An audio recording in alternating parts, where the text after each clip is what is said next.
Bonjour et bienvenue sur les clés de la réno. Vous vous lancez dans la rénovation? Alors vous êtes au bon endroit. Les clés de la réno, c'est le podcast qui vous accompagne tout au long de votre projet pour aménager et décorer la maison ou l'appartement qui vous correspond. Je suis Alison, aujourd'hui architecte d'intérieur et décoratrice. Je vous propose ici mes conseils et mes astuces pour transformer votre projet en un intérieur beau, chaleureux et fonctionnel dont vous serez fiers. Je suis passée par là. Je sais ce que c'est que de devoir gérer une rénovation en plus de son quotidien. C'est pas toujours une partie de plaisir, mais ça en vaut tellement la peine au bout du compte. Seul ou avec un invité, laissez-moi vous aider à simplifier les étapes, vous apporter les clés dont vous avez besoin pour que votre projet se passe au mieux. Imaginez, vous saurez enfin par où commencer et comment faire les bons choix. Retrouvez-moi aussi sur Instagram, c'est tout simplement les clés de la réno podcast pour encore plus de partage et de retour d'expérience. Allez, on y va ?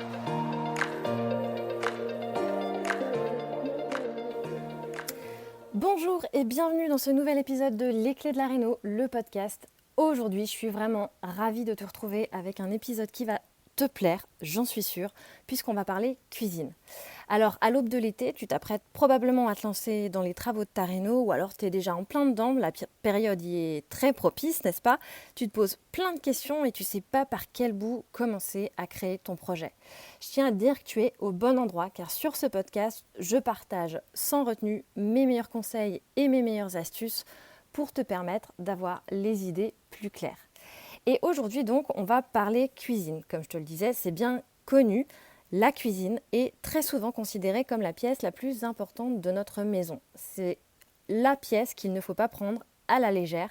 Et oui, en bon gastronome que nous sommes, nous y prêtons une attention toute particulière car c'est souvent la pièce centrale de notre maison. Celle où on cuisine chaque jour, évidemment, ça va de soi, mais aussi celle où on discute de notre journée avec notre conjoint ou nos enfants, celle où on prend l'apéro sur un petit bout d'îlot avec nos amis, celle où on se fait des confidences, où on refait le monde, où on apprend les grandes nouvelles de la vie. Et souvent, bien plus que dans n'importe quelle autre pièce de la maison. Ainsi que tu envisages seulement quelques modifications ou alors la rénovation totale de ta cuisine, je t'ai préparé ici quelques conseils, idées et réflexions à prendre en considération pour que ta cuisine soit des plus parfaites. Alors, on va voir ensemble comment justement envisager sa cuisine comme la pièce qui doit être au cœur de son aménagement, pourquoi elle doit pouvoir traverser les âges, est-ce qu'on doit plutôt aller vers une cuisine colorée ou au ton neutre, comment avoir une belle cuisine. On va évidemment parler cuisinistes et fabricants de cuisine, mais aussi parler fonctionnalité et rangement. Et enfin, on va évoquer la lumière parce que c'est un élément essentiel de bien voir naturellement dans sa cuisine. Alors, pour en revenir à notre cuisine, on va commencer tout de suite par remettre l'église au cœur du village, on va dire, ou plutôt la cuisine au cœur de ton aménagement. Pour concevoir ta cuisine parfaite, tu dois effectivement commencer par réfléchir à la place que prend ta cuisine dans ton quotidien. S'agit-il justement, comme je viens de le dire, du cœur de ta maison ? Tu y passes le plus clair de ton temps parce que tu aimes cuisiner, tu partages cette passion avec tes enfants qui font peut-être également leurs devoirs, ou c'est juste l'endroit où tu prépares les repas mais tu n'y vois rien de plus et c'est bien aussi comme ça. Parce que la cuisine parfaite, en fait, c'est quoi la cuisine parfaite ? Eh bien, c'est juste celle qui correspond à ta façon de vivre. Cela t'aidera non seulement à définir l'aménagement qui te convient le mieux dans ta cuisine, mais également, si tu envisages des modifications importantes dans ta réno, cela t'aidera à déterminer l'emplacement de ta cuisine dans l'aménagement global de ta maison. Alors ça te permettra de savoir si tu préfères une cuisine ouverte sur le reste de l'espace à vivre ou plutôt une cuisine fermée parce que tu l'envisages plutôt intime, cosy et peut-être que tu préfères limiter les odeurs de cuisson tout simplement dans le reste de ta maison. Et c'est quelque chose d'important pour toi. Cela te permettra également de savoir si tu as envie d'un îlot central qui peut être avec quelques tabourets pour permettre à tes amis de te rejoindre pendant que tu finis de préparer le repas, pour boire un verre tous ensemble. Ou alors tu veux pouvoir installer une table pour y manger parce que c'est important pour toi aussi de pouvoir manger dans le même espace ou cette table peut être simplement un petit coin repas avec une banquette pour optimiser l'espace. Donc effectivement, commencer par savoir quelle place occupe la cuisine dans ton intérieur est primordial pour dessiner la cuisine de tes rêves. Ensuite, elle doit, selon moi, pouvoir traverser les âges. Si tu décides de refaire ta cuisine intégralement, c'est un investissement. Tu en conviendras. Tu n'auras donc pas envie de le refaire tous les 4 matins. Je connais personne, effectivement, qui refait sa cuisine tous les 2 ou 3 ans. Non, elle doit pouvoir durer dans le temps et évoluer avec toi. Donc évoluer avec tes goûts, à qui tu es, à qui tu seras dans 5 ou 10 ans. À toi de voir donc si tu souhaites suivre les tendances, au risque peut-être de t'en lasser, mais là, seul toi peux savoir. Mais c'est un parti pris et que je respecte évidemment. Ou si tu préfères miser sur des valeurs sûres que tu es certain d'aimer pendant de longues années. Se pose alors, naturellement, pour moi, la question de savoir si tu veux une cuisine colorée, un truc un peu flashy, un peu original, un peu différent de ce qu'on voit chez tout le monde, ou une cuisine plutôt au ton neutre et qui sera du coup plus facilement intemporelle. Parce qu'effectivement, on voit fleurir en ce moment des cuisines de toutes couleurs, tout aussi magnifiques les unes que les autres, tantôt jaune moutarde, bleu clin ou encore rose pastel. Et je te le dis, je suis la première à les trouver incroyables, à vraiment être époustouflée par ces cuisines, d'un point de vue déco, j'entends. On est vraiment sur de l'esthétique pure. Parce que ces cuisines, c'est l'originalité incarnée, c'est la joie de vivre et c'est le soleil immédiat dans ton quotidien. Oui, mais voilà, personnellement, en fait, moi, je suis pas certaine d'en vouloir une chez moi, dans mon intérieur. Alors, je t'invite donc à te poser la question, qu'en est-il de toi ? Aimes-tu cette couleur au point d'être sûre de ne pas t'en lasser ? Correspond-elle vraiment à l'esprit de ta maison et à l'ambiance que tu souhaites créer ? Et si c'est un grand oui, quand tu réponds à ces questions, alors vas-y, je peux te dire que fonce, c'est que faire une cuisine colorée, c'est ce qui te correspond. En revanche, si tu as des doutes, je t'invite à être peut-être un peu plus mesuré vu l'investissement que prend, que la proportion budgétaire que prend une cuisine sur l'intégralité d'un projet de rénovation. Personnellement, je conseille toujours de la réaliser dans des tons relativement neutres. Mais qu'on se le dise aussi, neutre, pour moi, c'est pas péjoratif. Ça ne veut pas du tout dire ennuyant. Le spectre coloré est tellement important qu'il reste encore de multiples possibilités. Entre le blanc, le noir, le beige, le gris qui tire sur le bleu, le gris qui tire sur le vert, le beige qui tire sur le rose ou sur le brun. Dans les tons neutres, j'intègre également les teintes naturelles qui vont s'assimiler plus ou moins à des tons neutres, comme le vert ou le bleu. Souvent aussi, ce sera encore plus facile si ces teintes sont légèrement sourdes, un peu grisées, comme le vert de gris, le kaki, le bleu-gris. Et c'est aussi le moment de jouer, selon moi, avec les matériaux que tu vas choisir. Les matériaux naturels peuvent donner de la texture à tout ça. Le bois, le béton, la faïence que tu choisis, si c'est de la pierre ou encore du marbre. Les combinaisons sont multiples. Et crois-moi, tu peux obtenir une cuisine originale, une cuisine vraiment unique qui ne ressemble qu'à toi grâce à la sélection des matériaux que tu réalises, bien qu'en restant dans des tons neutres. En bref, pour que tu t'y sentes bien et chez toi, ta cuisine doit être belle. Alors bien sûr, tu vas me dire, la beauté est une notion très subjective et j'en conviens, tout comme la question du choix des couleurs. On revient à ce même principe. Mais tu ne pourras qu'être d'accord, j'en suis sûre, c'est tout de même un réel plaisir lorsqu'on est fier à chaque fois qu'on entre dans sa propre cuisine et qu'on l'aime d'amour. Alors oui, effectivement, l'important, c'est surtout qu'elle soit belle à tes yeux. Peu importe ce qu'en pense ta cousine ou ton voisin. Il s'agit évidemment d'aller trouver ce qui fait que toi, tu te sentiras bien dans ta propre cuisine. Mais j'ajouterais quand même, et on en revient à notre question de la cuisine intemporelle, que si ton intention, c'est de revendre d'ici quelques années, alors, pareil, pose-toi le temps d'y réfléchir quelques minutes, parce qu'il faut sans doute envisager qu'elle soit belle aux yeux du plus grand nombre. Tu peux faire le choix de suivre les tendances, de choisir une cuisine colorée si ça te fait plaisir, si c'est ce qui te fait vibrer toi, si c'est ce qui te fait plaisir, mais j'aurais pour ma part tendance à te conseiller de rester dans les tons neutres et intemporels qui mettent en valeur le soin que tu as pris à choisir de beaux matériaux, non seulement pour que tu t'en lasses moins vite, mais aussi si tu penses revendre rapidement pour faciliter effectivement la projection des futurs acquéreurs dans ta cuisine.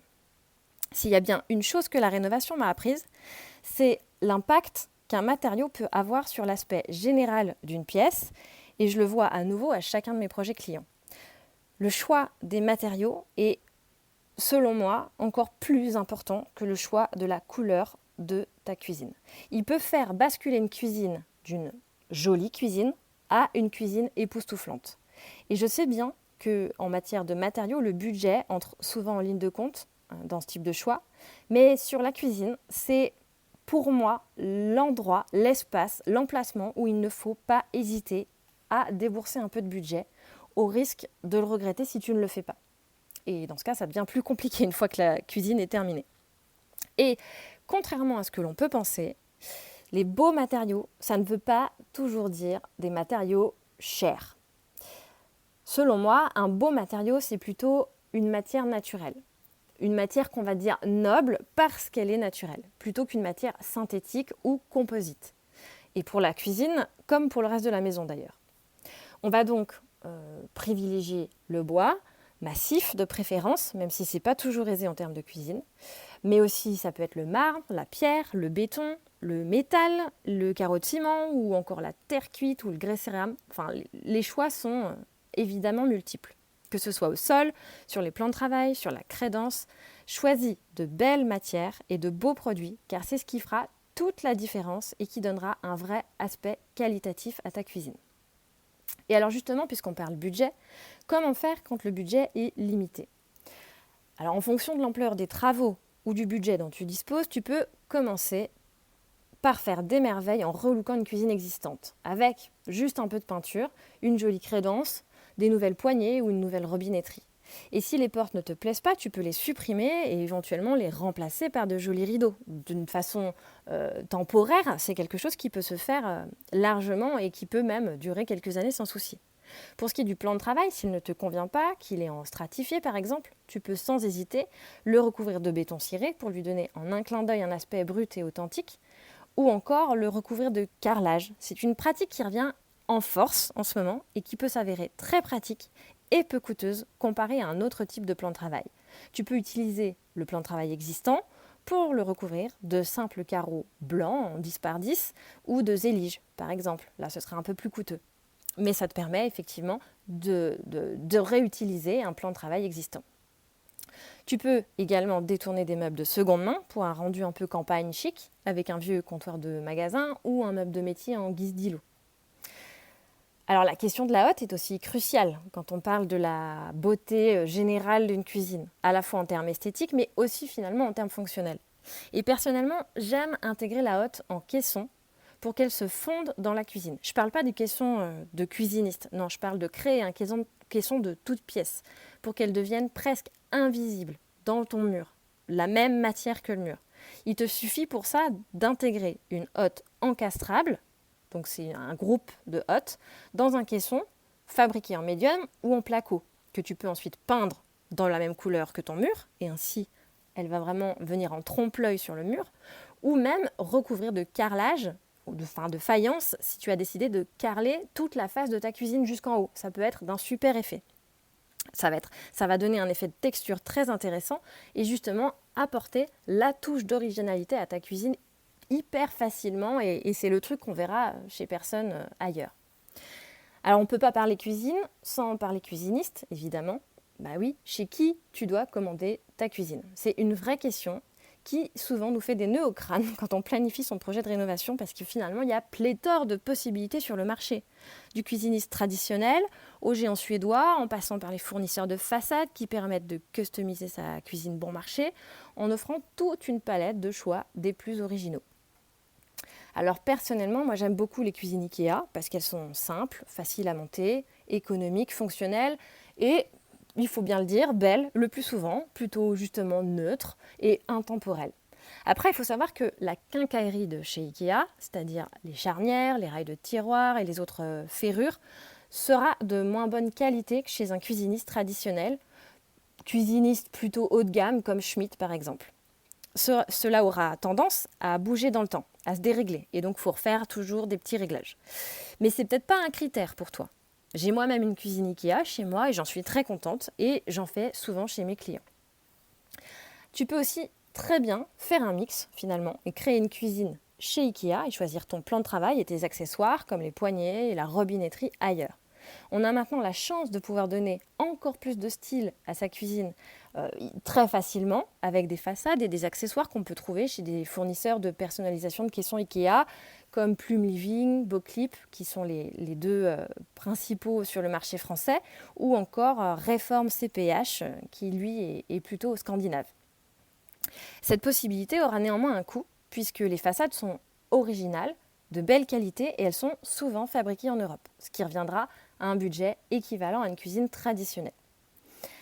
Alors si tu ne sais pas trop quel style tu souhaites donner à ta cuisine, je te conseille d'aller trouver l'inspiration chez des cuisinistes, mes cuisinistes chouchous on va dire, comme Devil Kitchens ou Neptune pour des cuisines anglaises un peu désuètes, ou encore, alors attention à la prononciation, Ask Og Eng ou Garde Valso pour un esprit un peu plus scandinave, épuré et moderne. C'est des cuisinistes danois et norvégiens si je ne me trompe pas. Et bien sûr, alors comme je n'ai pas effectivement sans doute prononcé le nom correctement, tu trouveras leur nom dans les notes de cet épisode. Alors point tout aussi important, la cuisine reste une pièce utile, n'est-ce pas ? Ça doit être une pièce utile à ton quotidien. Elle doit donc être pensée pour te faciliter la vie et donc être très fonctionnelle. À première vue, cela peut paraître parfois un peu compliqué, mais si tu y réfléchis bien, tu sais déjà ce qui te convient et ce qui ne te convient pas. Et oui, c'est l'avantage de la cuisine, on en a tous une, celle dans laquelle tu cuisines actuellement. Et c'est un très bon point de départ que de se poser et de réfléchir aux améliorations que tu souhaiterais réaliser dans cette cuisine. Alors commence par t'asseoir et liste ce que tu aimes et ce que tu n'aimes pas, ce que tu veux, ce que tu ne veux plus. Si tu veux le lave-vaisselle à droite ou à gauche de l'évier par exemple, ou si tu veux la poubelle sous l'évier ou plutôt sur le côté justement parce que ça t'évite d'avoir à ouvrir la poubelle tout le temps quand tu es devant ton évier. Si tu veux cacher ou exposer le frigo, si tu as besoin d'un gros frigo parce que tu es dans une grande famille, ou si un frigo de taille moyenne te suffit, à savoir qu'un frigo encastré dans un caisson va être probablement d'une capacité inférieure à un frigo à poser, donc qui sera à part. Ou alors si tu veux un micro-ondes plutôt sophistiqué qui sera encastré lui également, ou simplement un qui réchauffe, qui peut être caché dans un caisson. Si tu veux des étagères ou des meubles hauts, ou si tu veux des portes ou des tiroirs, si ces éléments-là ont une quelconque importance pour toi. Si tu t'intéresses à l'aménagement idéal d'une cuisine, tu vas tout de suite tomber sur le fameux triangle de circulation qui existe entre frigo, évier et cuisson.